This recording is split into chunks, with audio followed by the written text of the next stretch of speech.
Hello tout le monde, bienvenue sur ma chaîne. Ici je publie des vidéos sur la santé sexuelle et particulièrement sur ce que c'est que de vivre avec un diagnostic de l'herpès génital.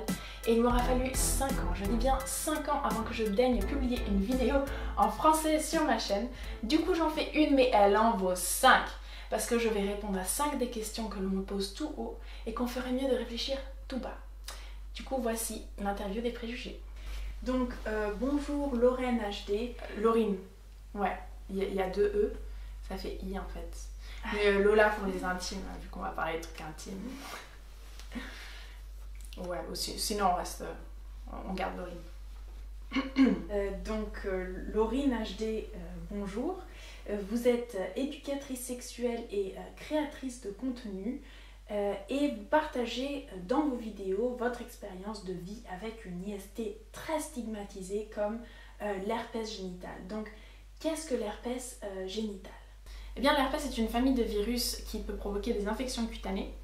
Donc, on va trouver 8 types de virus à l'intérieur de cette grande famille d'herpès, dont celui qui peut provoquer la varicelle, ou encore celui qui peut provoquer le zona ou la mononucléose. Et on va trouver donc l'HSV1 et l'HSV2 qui peuvent provoquer l'herpès labial ou génital, qui sont communément classifiés comme infections sexuellement transmissibles. Alors, justement, dans votre cas, vous avez reçu un diagnostic de l'HSV2, il me semble.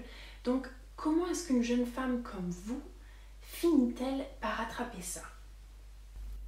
Une jeune femme comme moi?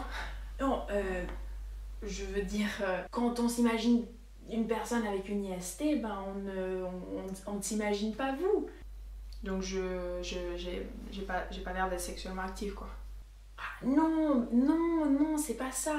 Mais vous êtes une jeune femme brillante, intelligente, cultivée, c'est juste surprenant.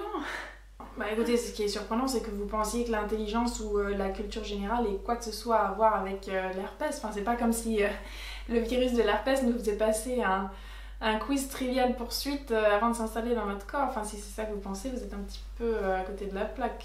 Non, ça va de soi. Donc comment est-ce que quiconque finit par attraper ça? Bah écoutez, la réponse est dans le nom. Donc les infections sexuellement transmissibles se transmettent lors d'activités sexuelles. Voilà, donc typiquement ce qui va se passer, c'est que si vous faites partie des 20% de personnes qui développent des symptômes, parce qu'il faut savoir que 80% des personnes qui ont de l'herpès génital n'ont pas de symptômes, donc sont asymptomatiques. Si vous faites partie de ces 20%, eh bien vous allez avoir, disons une semaine après l'infection, des symptômes tels que des démangeaisons. Si vous avez un vagin, vous allez avoir des brûlures, vous pouvez avoir des symptômes grippaux, de la fièvre, des gros coups de fatigue. Donc dans ce cas-là, il faut aller chez un médecin, faire un prélèvement d'échantillons directement pour confirmer si ce diagnostic est bien celui d'un herpès génital. D'où l'importance d'utiliser des préservatifs. Alors oui et non.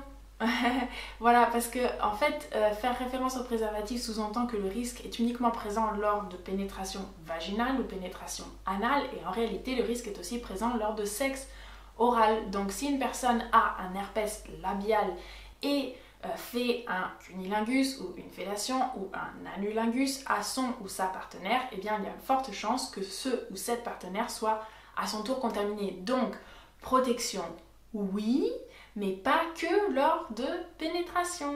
Voilà, pensez au dick dentaire. Ah oui, j'ai pas fini. Ah pardon. Oui, donc je disais donc le préservatif masculin réduit les chances de transmission. Donc selon les études, les chiffres, disons, varient. Ça va de 30% à 50%, d'autres même plus élevés. Mais il faut savoir que le risque de transmission à la base n'est pas si élevé que ça.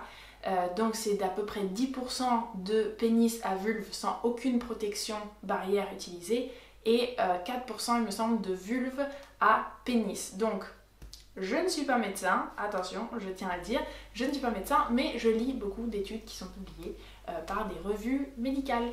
Alors justement, parlons un peu de vous. Réussissez-vous tout de même à faire des rencontres amoureuses? Alors ma foi, amoureuse, non.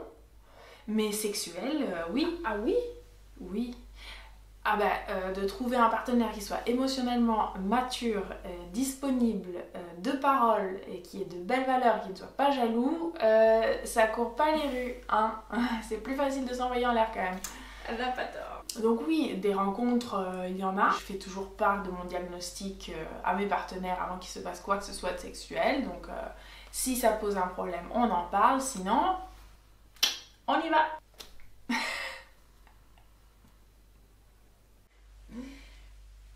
Mais comment vous y prenez-vous pour partager quelque chose d'aussi tabou et stigmatisé? Je m'y prends un petit peu comme si je devais dire à mes partenaires hommes que je n'utilise pas de moyen de contraception en fait. Voilà, donc je leur dis, avant d'aller plus loin, j'aimerais qu'on parle santé sexuelle. Voilà, je fais de temps en temps des crises d'herpès au niveau génital, tout comme j'en dirais, de temps en temps j'ovule. Donc on peut utiliser des méthodes barrières pour diminuer le risque de se transmettre quoi que ce soit. Et si c'est un problème pour toi, je voulais qu'on puisse en parler avant d'aller plus loin. Voilà. Tout simplement. Eh bien, Laurine HD, merci beaucoup pour toutes ces informations précieuses. Merci à vous. Ça s'attrape par contact direct avec une région corporelle affectée, hein, pas par une poignée de main. Bon, c'est pas grave, on fait un check.